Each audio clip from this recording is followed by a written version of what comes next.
নমস্কাৰ প্ৰিয় বন্ধুসকল, ৰিডিফ লাভ ডেইনে মই ইউটিউব চেনেলত স্বাগতম জনাইছোঁ। আহক জানি লওক প্ৰকৃত প্ৰেমৰ 5টা বিশেষ সংকেত। যেতিয়া আপোনাক কোনোবাই ভাল পায় তেতিয়া আপোনাৰ কথাই ভাবে। কাষত যিমান বস্তু নাথাকক, যিমান মানুহ নাথাকক কিয়, তেওঁ আপোনাৰ কথাই ভাবিব। গতিকে ক'বলৈ গ'লে প্ৰথম সংকেতটো হৈছে যে তেওঁ অনবৰতে আপোনাৰ খেয়াল ৰখা বা আপোনাক মনত কৰি থকা।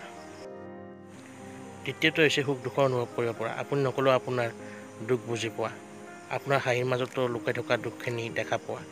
এইবোৰ হৈছে প্ৰকৃত প্ৰেমৰ লক্ষণ। তৃতীয়তে প্ৰেমৰ প্ৰদৰ্শন, অৰ্থাৎ আপোনাক লৈ চিন্তিত হোৱাৰ লগতে আপোনাক নিজৰ ঘৰখনৰ সৈতে মিলিত কৰা বা নিজৰ মাক দেউতাকৰ সৈতে চিনাকি কৰি দিয়া। এইবোৰ হৈছে প্ৰকৃত প্ৰেমৰ লক্ষণ আৰু এনে মানুহে আপোনাক কেতিয়াও ধোকা দিব নোৱাৰে। চতুৰ্থতে আপোনাৰ ওপৰত বিশ্বাস কৰা, কেতিয়াও আপোনাক সন্দেহ নকৰা। আপুনি কৰাবলৈ গ'লেও বাৰে বাৰে ফোন কৰি আপোনাক ব্যতিব্যস্ত নকৰা। এইবোৰ হৈছে চতুৰ্থতে আন এক প্ৰেমৰ সংকেত। আৰু এয়া বিশ্বাসে হৈছে প্ৰেমৰ মূল ভেটি।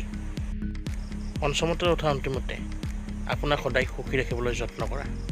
আপুনি যিমান দুখত নাথাকক কিয়, আপোনাৰ মুখত যদি হাঁহি বিৰিঙাব খুজিছে তেনেহ'লে জানিব সেয়া তেওঁ আপোনাৰ লগত প্ৰকৃত প্ৰেমৰ কাৰণে কৰিছে আৰু আপোনাক নিজতকৈও বেছি ভাল পায়।